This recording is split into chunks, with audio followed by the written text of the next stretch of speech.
Alrighty, so hi, good. I think it's afternoon about now.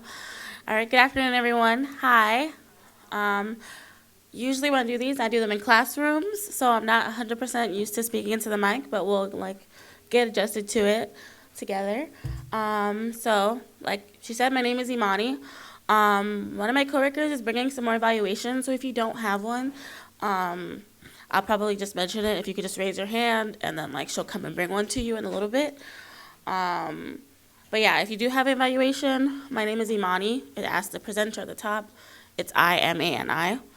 And today I'm here from CAPS. So how many of you guys are familiar with CAPS? Just like a little bit, a lot. Okay, good. I'm happy to know that you guys are familiar with CAPS. You know a little bit about our services. Awesome. As you guys hopefully know as well, hope you guys are all familiar with this green guy. His name is Kiwi. Kiwi the alien. He's our mascot for CAPS. So I know a lot of people super love him, and they're like, oh my God, Kiwi is so cute. But sometimes I don't know if they remember that he's our mascot for CAPS and what he stands for. So as we know, college can make you feel like an alien, and CAPS can help. So that's what Kiwi stands for. That's his slogan. That's why he exists. Today's presentation is going to be about mental health, right? So it's important that we take care of our mental health. If you guys have any questions throughout the presentation, just raise your hand. And I think somebody has a microphone, but if you have a strong voice and you just want to raise your hand and talk, that's totally cool. Yeah, but she also has some microphones to bring around as well. And so yeah, I'm gonna go ahead and get started with the presentation and let you guys know a little bit more about mental health. Alrighty, so CAPS, this is our CAPS umbrella. I'm a really big fan of the umbrella symbolism. I think it's really useful. So underneath the CAPS umbrella is a couple of other services. One of those is the body acceptance program. So basically for any students that are dealing with any sort of eating disorder, body image issues, and anything like that, the body acceptance program is there for them through CAPS.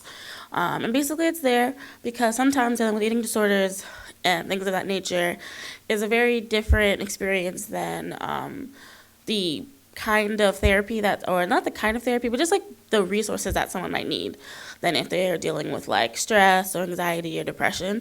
So that's why there's a body acceptance program, and we do events centered around that. We have super awesome shirts and stuff like that. And if you follow us on social media, you'll always know when we have events and things of that nature. And you'll know when we're doing a body acceptance event or anything like that. The other things underneath the CAPS umbrella is the Victim Empowerment Program. So the Victim Empowerment Program is for any of our students here or anybody on campus who's ever experienced any sort of victimization on campus or in life. And that can be any sort of victimization, the threat of violence, actual violence, stalking, domestic violence, sexual assault, or anything in between. Just knowing that they have a support system, because it can be a very difficult thing to get through.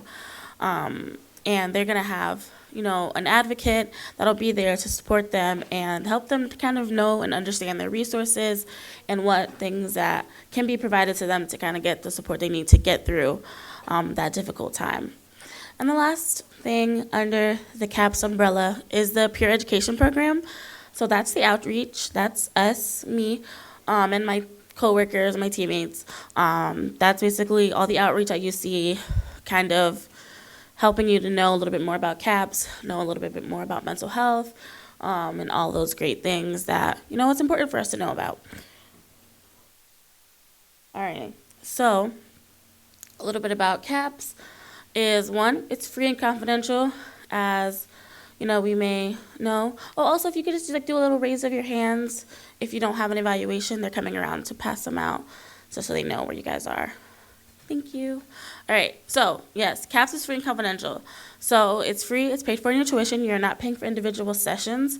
You just make an appointment and you go and talk to a counselor, right? And while talking to a licensed professional counselor, you're not talking to a student, you're not talking to me, you're not talking to one of my coworkers, you're talking to a licensed professional mental health provider.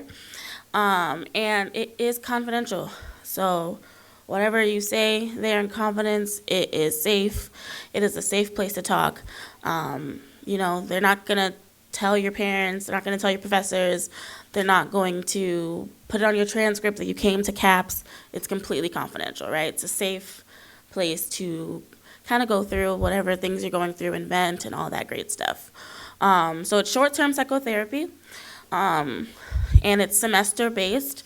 So if you start now, it should be about, a couple of sessions, and then, if you need a little bit more help in whatever you're going through, you can go again to the next semester as long as you're enrolled as a student, right? And it's important to know that it's short-term psychotherapy, just because, sometimes people can think that it's like more of like a long-term thing and things like that, but it can be, very beneficial and useful in those, more shorter-term kind of situations that people might be dealing with. And we offer different kinds of counseling. There's individual counseling, there's couples counseling, and there is, couples/relationship counseling is what we are kind of like trying to basically rephrase that as. So relationship counseling, because you can go for any sort of relationship. It does not have to be a partnership as in romantic. It can be, a friendship, it can be roommates, it can be any sort of relationship that you might be fostering that kind of has some problems and you guys need to work it out. But only thing is, you both have to be FIU students. But it can be very useful because relationships are hard. Yeah. And group counseling as well, which can be also very useful and very beneficial to students in different ways. The only thing with group counseling is you do have to go to an initial session with the therapist and then kind of get them to help you find what group you would kind of fit into the best. Yes. Yeah, so if you and somebody else want to go to couples counseling or relationship counseling, you have to both be FIU students. So that's like the best. That's because you have to be paying the health fee. The only thing is I can say to that is if somebody is not technically like, they're not going to go to couples counseling, but I would always say like just go be yourself and then like be like, this is what I'm here for. But my partner is not an FIU student. And I want to take this information back to our relationship, and you can still get help that way. Yes. Now you said that it's per semester, so does that mean that every semester you have to do another intake just to enroll in do counseling? That's a good question. Do you guys know about that? If you have to do, it's because it's semester based. So he was wondering, do you have to do intake every semester to go to group counseling?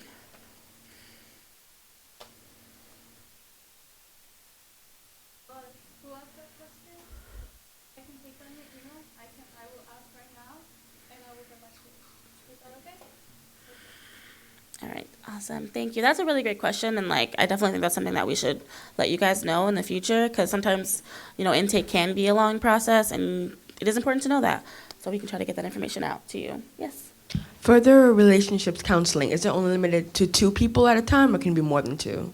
That's also a great question. I'm sure the dynamics of a relationship doesn't have to be set into any sort of binary, like only 2 people in the relationship. But that's something that I believe would have to be discussed with the counselors, and just because of space or time and things of that nature. But I'm pretty sure it could be worked out to foster more than 2 partners. Sorry, quick. We're filming the session, so for your questions to be on the audio, please wait for Taylor and I to give you a mic. We don't want to cut the flow or anything, but we'll run fast and get you the mic. Okay, awesome. Yeah. Okay, try to ask your questions on the mic. Alrighty. So we also offer testing, psychiatric services, and we offer it by appointments through our phone number, which is super easy to remember. So it's 305. Which is Miami, 348 FIU, and then it's 2727, right? 2727, which is CAPS. And it's on the next slide, I believe, as well. Yeah, so you can call and make an appointment. You can make an appointment online. We do offer walk-ins at this campus only. At BBC, it's appointments only.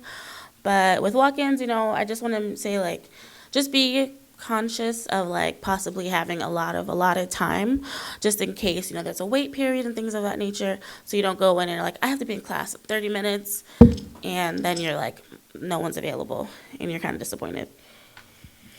So yeah, kind of keep going into the slides.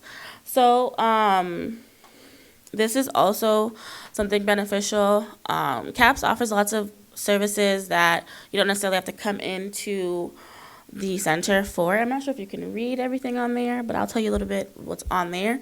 So you don't have to actually come into the center for some of these services. So we have TAO, which is therapy assisted online, which can be very beneficial for, our grad students and students that are very, involved and busy and things of that nature. So basically what TAO is it's therapy assisted online. It's kind of like some online modules that kind of help with dealing with anxiety and stress and things like that, to kind of help you like find helpful coping mechanisms. It's not necessarily the same thing as actual therapy, but it does kind of go through some of the basic things that you would do in therapy, which is coping mechanisms and coping skills and things of that nature. And I really like TAO because you feel really accomplished when you get through a module, because it's very like encouraging and like good job. And you just feel accomplished like when you go through a module and you're like, all right, like I've actually started to implement some of these into my life, hopefully, at the end. We also have lots of online screenings. If you've ever seen us do any events, you've done some of those online screenings. So there's like, bless you, there's online screenings for like drug awareness or alcohol awareness, depression, and things like that. If you go on our website, I would just say check out our website in general and click on the little tabs just to see all the awesome things that we have to offer. We also have podcasts on there, basically answering some of you guys' questions, and other things like that. And it's really beneficial. I would just say like go to FIU, it's CAPS. Yeah, FIU CAPS, and then just, ask those, click on the tabs and just see all the awesome things that we have online available to you guys. Alrighty. So today we're going to be talking about mental health issues, like I said. So we're going to be talking about these couple of topics. So stress, anxiety, depression, body image, and eating disorders. And then we're going to be talking about trauma. Those are all like very different and important mental health issues to discuss. The most important thing, though, about today's presentation is really that hashtag of breaking the stigma. So the reason that we do these presentations, the reason that CAPS is trying to be so visible, is because we want to break the stigma around mental health, and we want to make sure that, we're talking about mental health, talking about the fact that, making sure that our mental health is good and our mental health is like, actually functioning and we're doing well is just as important as our physical health. You can't come to school if you're sick. You can't write with a broken arm, right? And just like you need to take care of those things, like if you're sick, you go to the doctor, you get, some, like antibiotics or something. You do the same thing if, your mental health's not doing well, because you got to take care of yourself. You got to make sure that you're doing well, you're healthy, and mental health is one of the very important parts of being healthy. So we're going to talk about stress. So stress is one of those things that it's an everyday part of life. It's an important part of life. We need stress in life in order to kind of like exist, right? Because if we didn't have stress, we'd kind of be apathetic. Like, a bear would enter this room right now, and if none of us kind of felt stress, we would just be like, so cool, it's a bear, right? Instead, a bear enters the room, and we're like, oh my God, what am I going to do? Am I going to like fight this bear? Am I going to run away from the bear? We need that. We need that feeling of like, get up and go, right? So basically, stress is just your body kind of going from being relaxed and kind of just being like, oh, I'm chilling, like nothing's going on, to your body being like, oh my gosh, I have to prepare for something. What's about to happen, right? That's all that stress is, really. And like I said, stress is important. So there's two types of stress. And typically when we hear the word stress, we think of the bad stress, which is distress, right? So basically, that's when we are basically not coping well with the stressful factors in our life.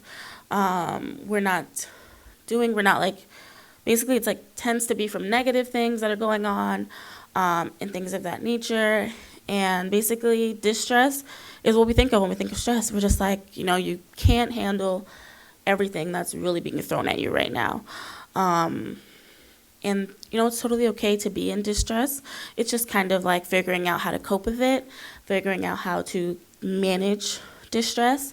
And then the good stress is eustress. And that's that motivating stress. Like, when the semester starts and you're like, I'm going to stick to my diet, I'm going to go to the gym, I'm going to do all my homework on time, I'm going to be active in every single thing that I'm involved in this semester, and you're just like, I'm going to rock and I'm going to be awesome, right? Like when you wake up at super early, like 7 a.m. and you're like, I'm just going to take on the world. That's eustress, like that good motivating feeling, right? And that's the good stress. That's the stress that we need to kind of be here in college, right? We wouldn't be here without that eustress, that kind of keeping us pumped up, right? And that's when, like I said, we're responding positively to change. And we're about to, take on the world, right? And like I said, stress is super important. We need it to kind of, get things done. And the part about stress and the part about dealing with stress is kind of finding the balance between distress and eustress. So, if something is kind of making us feel distress, how can we turn it into, a positive? How we can turn it into something that makes us motivated instead of, freaked out, right? Also, super important part of stress is also knowing how it affects our body. So, there's times when we're just like, I'm totally fine, I'm managing super well, but your body is like, actually, ma'am, we're not doing well. You need to take a second, because your body is like, no, you're saying that we're fine, and I'm telling you that we're not fine, right? So that's when, you might be having chronic headaches, chronic fatigue, muscle tension, or you're grinding your teeth in your sleep, or you have stomach aches and things of that nature, right? Stress can really affect our body and really do a lot of damage. So we want to make sure that we're paying attention to those signs and symptoms. If you're having daily headaches or migraines, take a second and step back and be like, what's going on? Why do I feel this way? Why is my body not really being in sync, right? Those times when you're like, do I have a headache because I haven't eaten all day, or or is my headache because I am not is it have I not eaten all day because I have a headache, or am I not having a headache? I'm trying to say this thing in a circle, but I'm having a hard time. But you know what I mean? When you're is this caused by this, or is this other thing causing it, or is they causing each other? You know what I mean? So sometimes that happens, and sometimes you just need to check in with your body, be like, hey, body, what's going on? Are we good? Are we managing everything?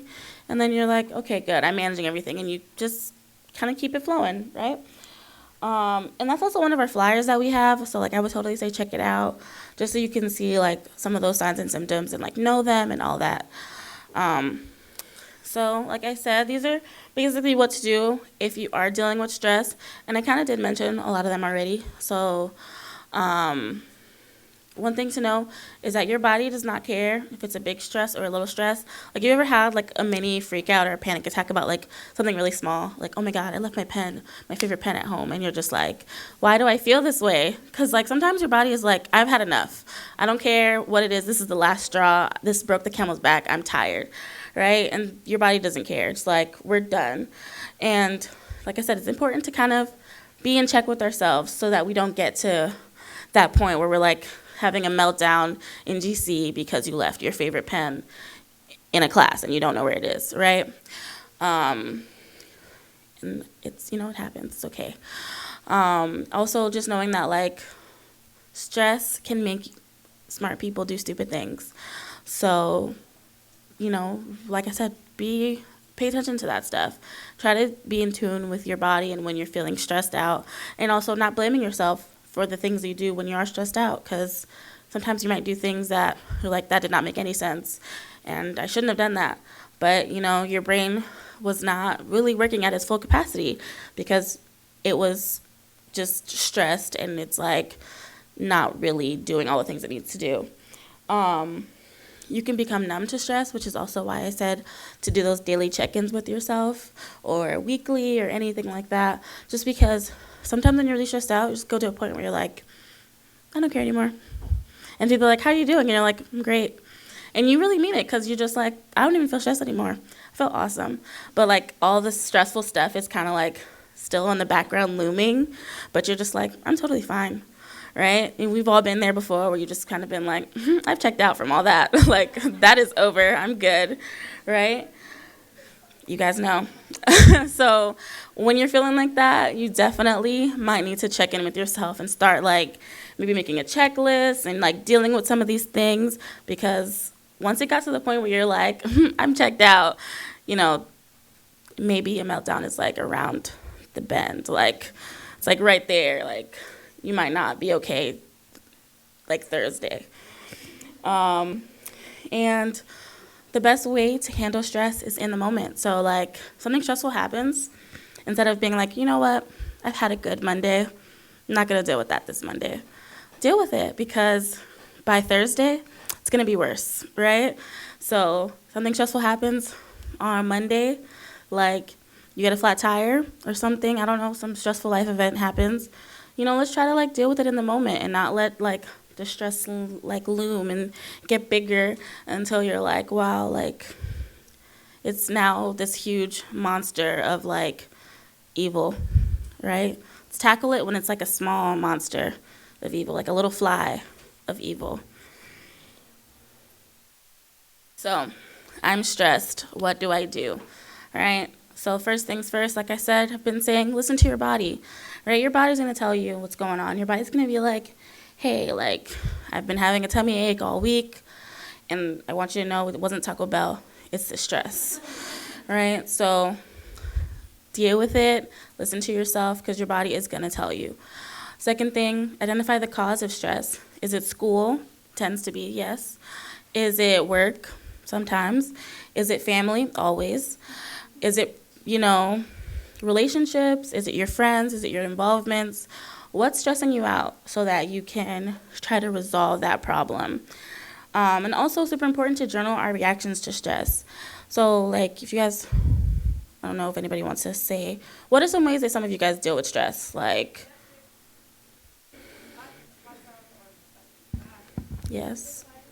Exercise? Oh, healthy ways of dealing with stress. My stress ball. I love that. You know, stress ball, right? So if we kind of pay attention to the way that we deal with stress, because I heard somebody say Netflix, right? And sometimes when we're dealing with stress, we just kind of avoid everything, right? So if we pay attention to that, you can kind of catch it before it gets really bad, because you're like, this week I've watched like 3 shows. What's going on? Something's not right here, right? Because you're like, oh my gosh, I've checked in with myself and I've watched 3 shows, which means I'm definitely stressed out, right? And that's why we should pay attention to like, what do we do when we're stressed out? Or when we're stressed out, we take lots of naps. So like if this week has gone and you've taken like a nap, and like, I don't mean those nice little cute naps. I mean like you went to bed in the middle of the day, you need to check in with yourself and say, what is going on? What's stressing me out? Why am I, not okay? And then you can kind of manage what's going on, okay? I'm stressed out because I have an exam next week Friday that I'm not really prepared for. But it's like, a week and a half from now, but you're already like shutting down, right? Instead of that, let's kind of make a game plan. Let's figure out how we're gonna like be prepared for that exam on Friday, right? So that's kind of like why we should pay attention, because normally we all have little cues and like things that we do when we're stressed out. If you are somebody who starts shaking your leg all the time, or you are biting your fingernails more excessively than usual, if you start biting your pens or tapping and things like that, or you've been going out every single day, whatever the signs are of like you being really stressed, you should pay attention to them, so that when they're happening and you're not really like paying attention to yourself, like, oh, I am stressed out, you'll kind of like recognize to check in with yourself, right? Also, try to avoid like categorizing yourself, talking bad about yourself, because I know sometimes when we're stressed out, we're just like, oh my God, I always do this to myself. I'm so unorganized. I'm the worst. But like that doesn't make you feel better, and it's not going to help you get anything done, right? So let's try to avoid negative self-talk, and like let's do positive self-talk, because sometimes even you being your own cheerleader can really like help you to like be like, I can do this. Like turn that, you like I said, turn that distress into eustress. Like, you know what? I'm not gonna like hate myself like I always do. This time I'm gonna like be like, all right, girl, we're stressed, but we gonna get this done, okay? And then you're gonna get it done because I believe in you. Also try to like, use your time wisely, work on time management, work on anger management, because sometimes some of us, we know who we are. When we're very stressed out, we can be very mean, right? So we definitely want to make sure that we're not latching out at our loved ones when we're stressed out, because it's not fair to yourself because you're burning bridges with loved ones. It's not fair to others because they didn't do anything to you and they didn't cause your problems. So, definitely try to like manage our anger, and typically when you do lash out and you are like mean to your loved ones, you don't feel great about it afterwards, right? You feel like, dang, here I go again, being a jerk. And you just kind of feel sucky, right? And always know that you can reach out to loved ones when you are dealing with stress. You can reach out to CAPS, you can reach out to your professors, you can reach out to your advisors. If you're involved and you have, let's say, someone who you trust, your boss, or, one of your coworkers that's maybe more seasoned than you, or anything like that, just know that, like, you can talk to someone and be like, hey, like, I'm really stressed, and I need some type of way to kind of, like, manage the load that I have going on, and, can I leave early to study for my exam? Or, can I, do something where I change my schedule or something? Know that you can talk to your professors, reach out to them, be like, hey, I'm really stressed with school, work, and my involvements. Is there anything that I can do to, work on the assignments or work on some time management with you or something? Because I know it's really scary, but like 9 times out of 10, maybe even more, like 9.5 times out of 10, the people that are in your life want to see you succeed. They're not like, I hope you fail. They like want to see you do well. So if you reach out to them and you're like, hey, I'm having a hard time, they're not going to be like, nobody cares, continue to fail. They're going to try to work with you. They're going to try to like let you turn in a paper in late, or turn it in late, but work with them. Like, okay, like what's going on? Why are you not doing so well? Just be willing and ready to like be just a little bit vulnerable with these people and be like, I need some help. Like, we got to get this done. We got to like, I can't continue like this, right? And that's my spiel about stress. So now we're going to talk about generalized anxiety disorder. And man, like, talking about anxiety in front of like such a big group of people when you have anxiety is like, I'm sweating. Because anxiety is like, it's a very interesting thing. It's like, it just is anxiety. So we're gonna talk about some symptoms. We're gonna talk about what generalized anxiety is, and knowing that if you're dealing with anxiety, if you're dealing with the symptoms of anxiety, know that you have a support system. You have people you can talk to, and yeah, you don't have to go through it alone. So I just went straight into like so I think on this page I'm supposed to talk about like what anxiety is. So some things about generalized anxiety is one, it's kind of like that excessive, kind of persistent fear. It tends to be unreasonable. So like if you kind of don't have anxiety, like something typical would be like, if I'm presenting in front of these people, you're just like, I'm presenting in front of people, right? But like when you have anxiety, sometimes your brain is like thinking of like all the worst possible things that are gonna happen. Your brain is probably thinking that everybody thinks that you don't know what you're talking about, or you sound terrible, or all of that stuff. Even if it's been going well, your brain is kind of just like they all hate you and they think that you need to leave right now, right? And that's kind of like, and it's excessive. So it's totally normal to kind of have like a little bit of like anxiety, like where you're just like, oh, I'm nervous, right? To just be nervous about things. But the difference between like kind of like that nervousness to anxiety is really like that excessiveness of the like frantic thoughts, how persistent those thoughts can be, and just kind of like sometimes how absolutely unreasonable they are. You're just like, sometimes you have to really tell yourself like, brain, that makes no sense. Nobody is caring that hard about you. Like, no one's thinking that. I promise you, you're thinking about yourself. They're thinking about themselves, right? But your brain is like, no, girl, they're thinking about you, and they said you are not it. But your brain did not. I mean, like, the people did not. They don't care. They're thinking about what they want for lunch and all of that. But your anxiety is telling you that that is not what's happening, right? And anxiety can cause a lot of other things to be happening in your body, like chronic fatigue. What else? Like, it can cause you to be like irritable and things like that. What other things? I'm trying to think of other things, but like they're here or something. It can cause like difficulty sleeping, muscle tension, difficulty concentrating. Jesus, I was having a hard time saying that word. It can cause you difficulty concentrating because, you know, you're just thinking about like all those negative thoughts instead of like what you're supposed to be thinking about, right? So if you're anxious, what are some things that you should do? So for one, mindfulness, meditation, and breathing exercises are like the biggest things I can tell you to do if you're dealing with anxiety. So if you ever go on like, you know, the app stores, there's a lot of like mindfulness and meditation apps. One of them that like we promote is Heart Math. And basically like it's like a breathing tool where you breathe in with a circle and it takes your heartbeat and all this stuff.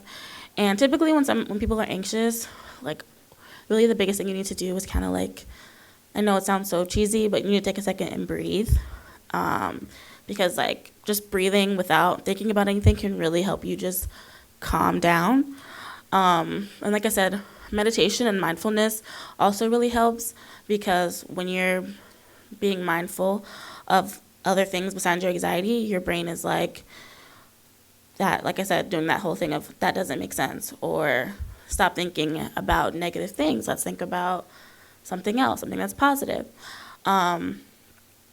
Also, just like it's like meditation and kind of trying to rewire your brain not to think about every single possible terrible scenario, and just tell your brain to be like, okay, it's totally okay to kind of like have a moment of thinking about negative things just in case something bad happens, but it doesn't have to like beat you over the head with like every single negative thought you've ever had in your life, right? Just be like, brain, I just, just one negative outcome is okay. Not every scenario of negative outcomes. Just kind of like taking that time to kind of like said breathe and relax and refocus your brain. What else? And also one thing with anxiety is also kind of like, I feel like what helps also is giving yourself a second to be like, that's okay that you thought that. Because sometimes I feel like a thing that we do like when we have anxiety is we get more anxious because we're trying to stop being anxious.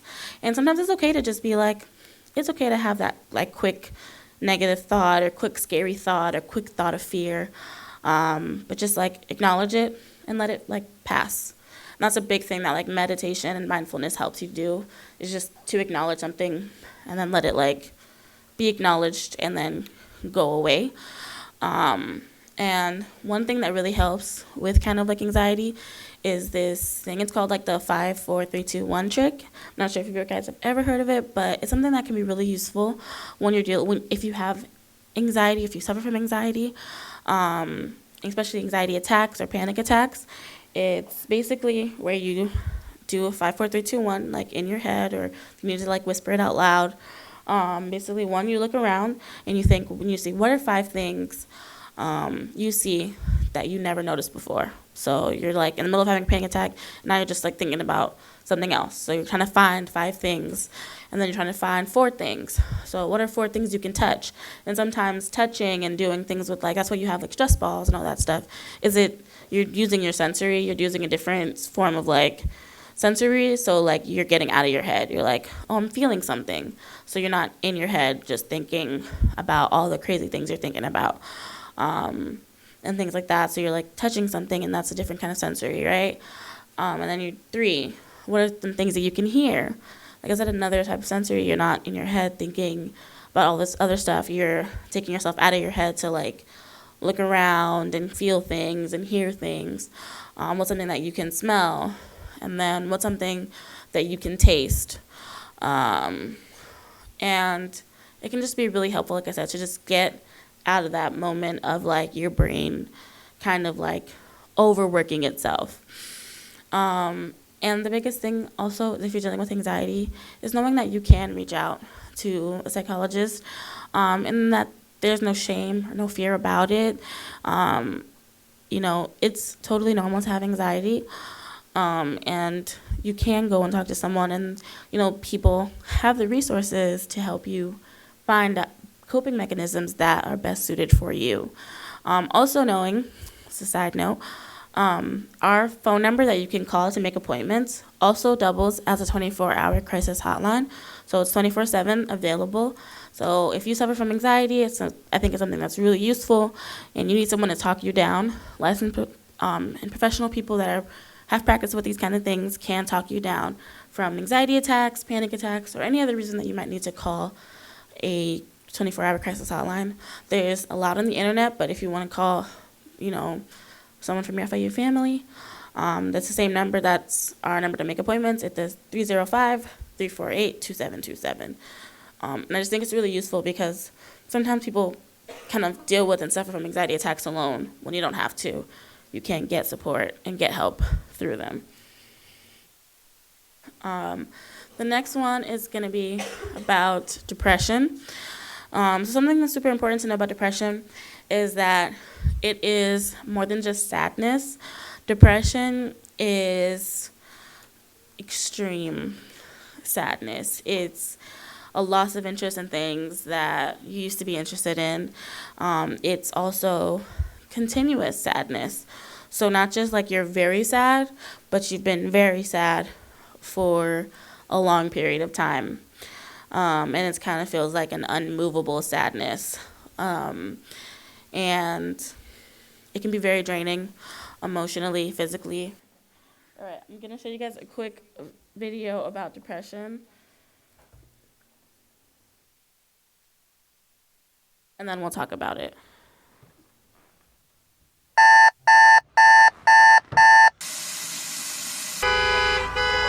Good morning. Hey, Ricky. I like Whitney. Kyle, what's up, man?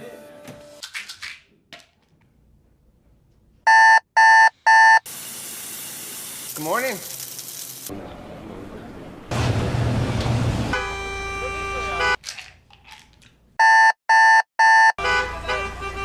Good morning.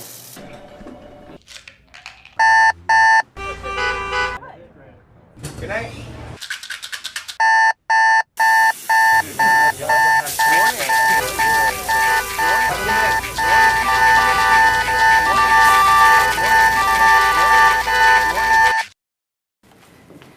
Hey, I just want to let you know that Ricky took his life last night.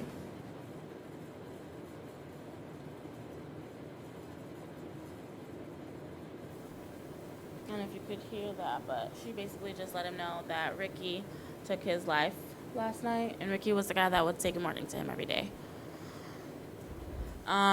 So what did you guys get from that video? If anybody has any feelings, somebody want to get them.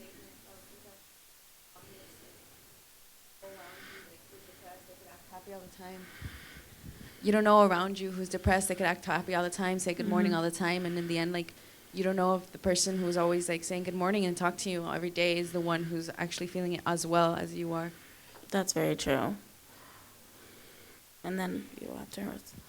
I think people present depression in different ways. And I feel like it also comes in waves. Like you said, it could be for extended amounts of time.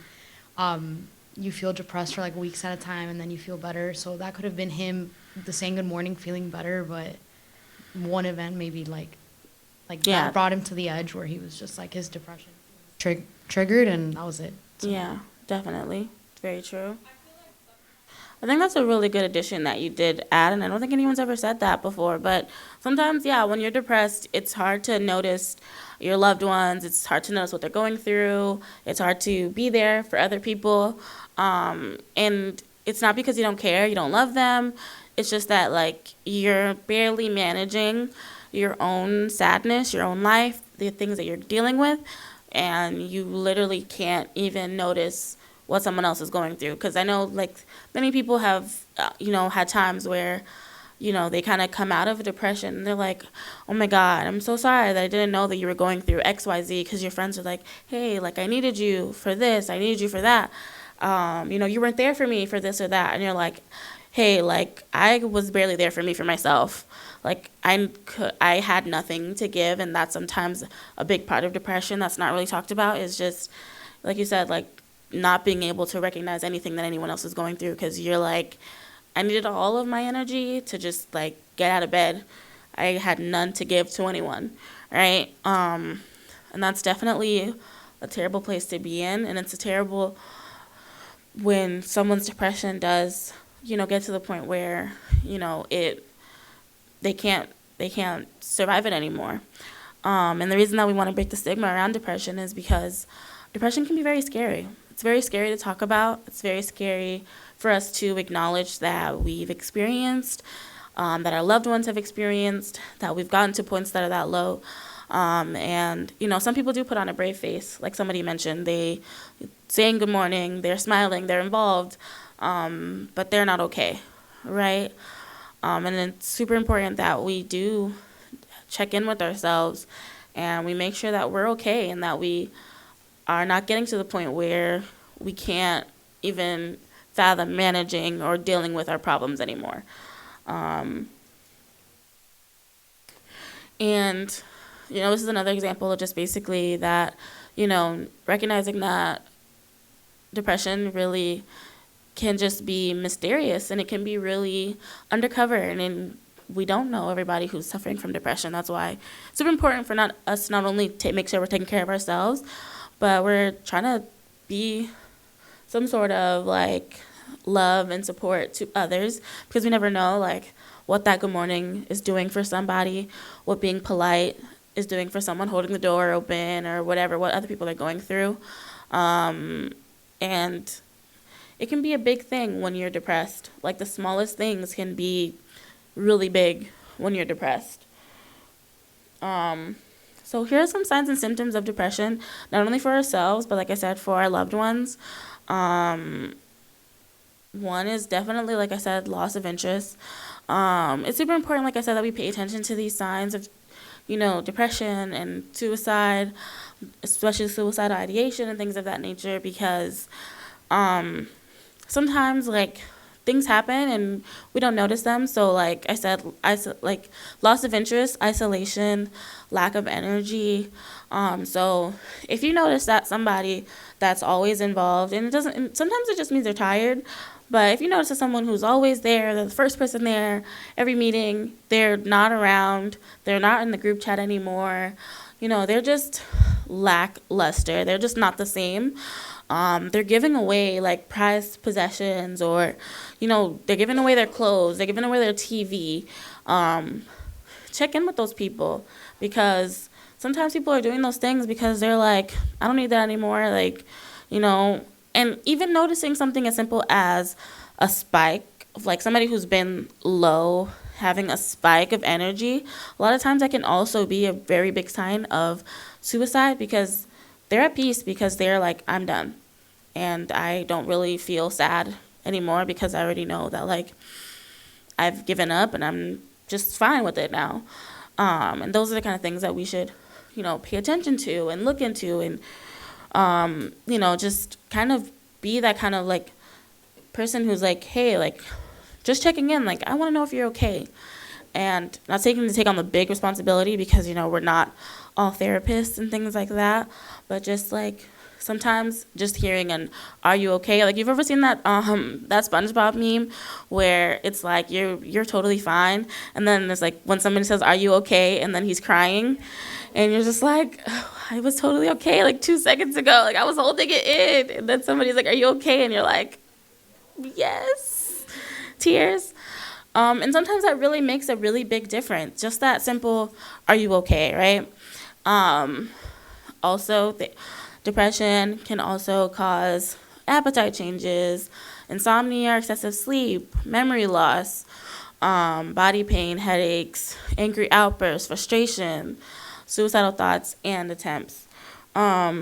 Also, just wanted to mention, this is one of our campaigns that we do for suicidal prevention. It's called our You're Irreplaceable campaign. And the reason we do that is because you're irreplaceable, right? Like, we're never going to get another you. And you're the only you that exists. That's why we have the thumbprints. And we sometimes we'll get a huge planner and we'll have people come and put their thumbprints on it. Just kind of like a visual, like, representation of the fact that, like, nobody else that exists has your thumbprint. Not your sister, your mom, your twin. Nobody else has your thumbprint. Like, we could never get another you. And we need you. Like, we need you here. So, like, you know, also with, like, suicide and things of that nature I've been talking about, also knowing that, like, you know, don't be afraid to reach out and ask the real questions if your loved ones are dealing with depression or you think that somebody you love or care about is dealing with suicidal ideation. Like, a lot of people are scared to say things like, "Are you okay? Are you dealing with depression? Are you having thoughts of suicide?" And people are scared of that because they're like, oh my God, if I ask them this, they're going to think like that I think they're going to kill themselves, or it's going to put the thoughts of suicide in their head, which is not true. If someone's been thinking about suicide, they were thinking about it before you ever asked that. Also, if they were never going to think about suicide, you're not going to put that in their head. They're not going to be like, oh my God, she said, am I having thoughts of suicide? I'm going to, like, definitely, you know, think about suicide now. That's not how that works. People, if just having somebody acknowledging that can sometimes really cause that person to take a step back and maybe, like, reevaluate and, you know, really recognize, like, maybe I need to go get help and things like that. These are some great things that people can do if, you know, they're dealing with depression. So, like, having, you know, a gratitude list and allowing yourself to cry, and cutting out things that are toxic in your life.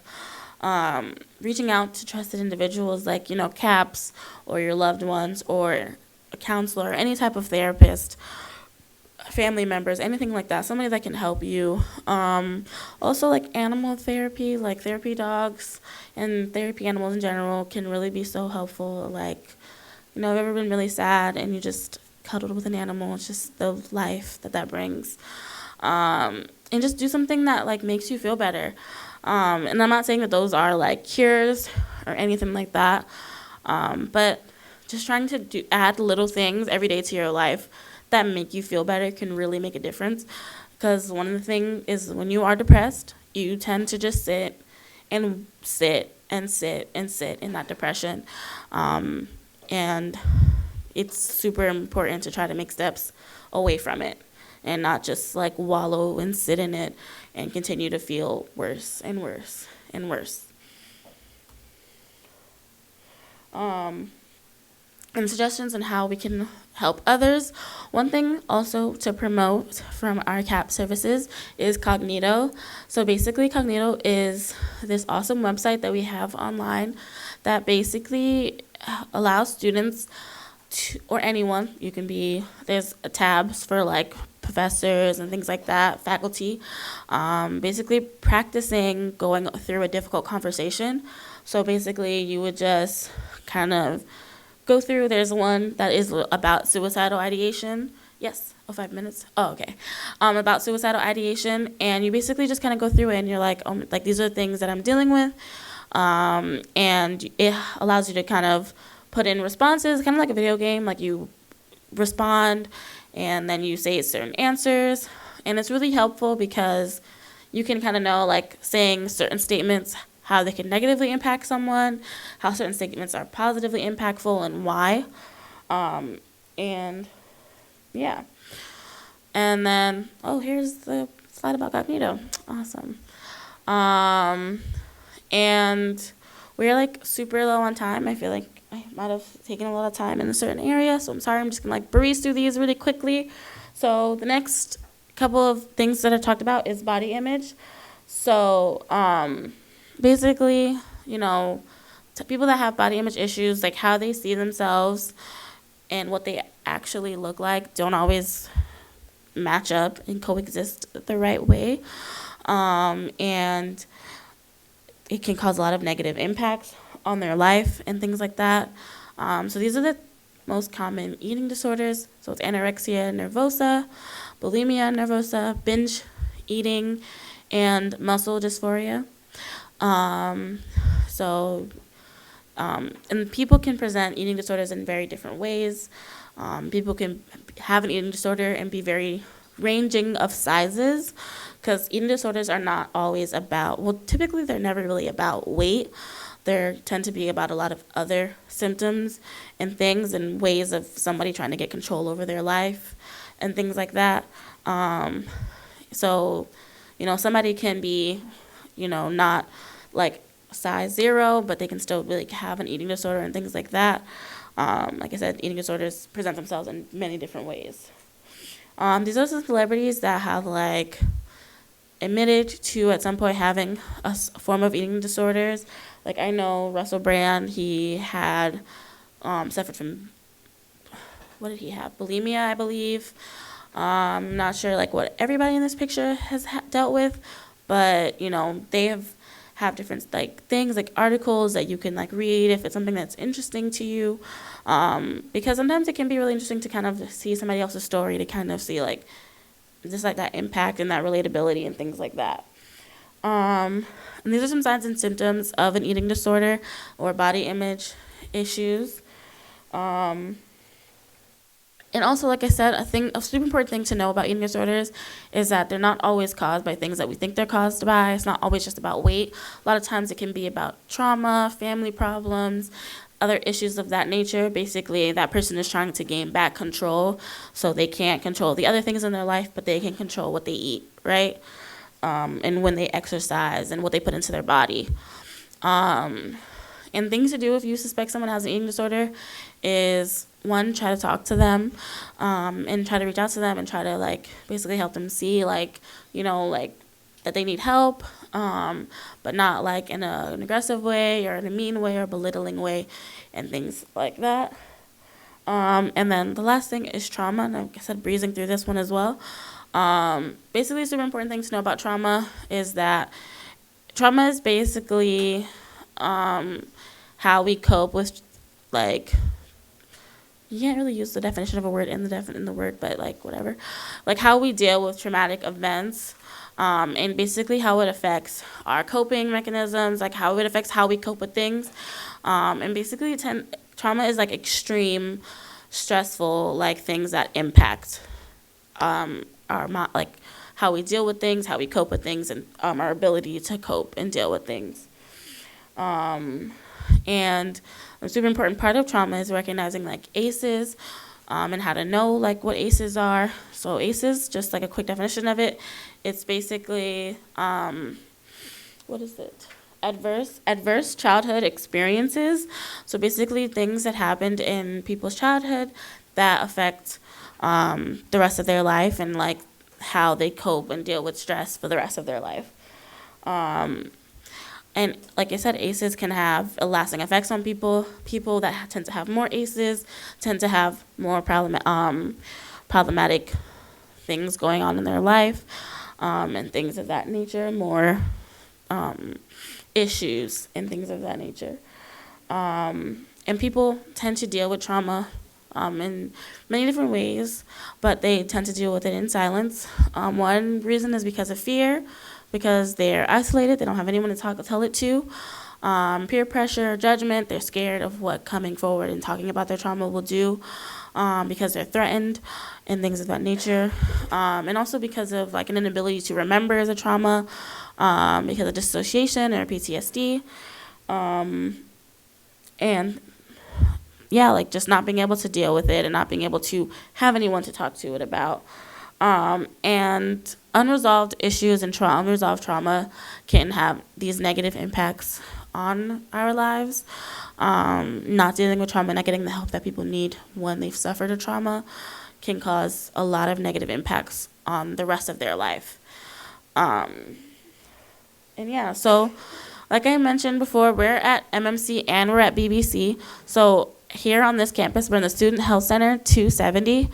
So that's all the way by the gym, second floor, and you'll see a big old kiwi like saying, "Come in here. This is where we are." And then at the BBC, we're in the Wolf University Center, 320. And those are our hours. Just know hours are subject to change depending on availability, and give a call or anything like that just to be sure and everything. And these are some important resources. I would totally recommend taking a picture of these resources because they're just important resources to have on campus. So there's like FIUPD, the VP 24-hour crisis hotline, student conduct, Sherlyn Waters, who is our Title IX coordinator, the Office of Employee Assistance. So if faculty and staff need any sort of assistance with mental health and things of that nature, they would go to the Office of Employee Assistance, and the National Suicide Prevention Hotline. And yeah, these are our social media handles if you'd like to follow us. And yeah, thank you guys so much for being a part of the presentation. Let me know if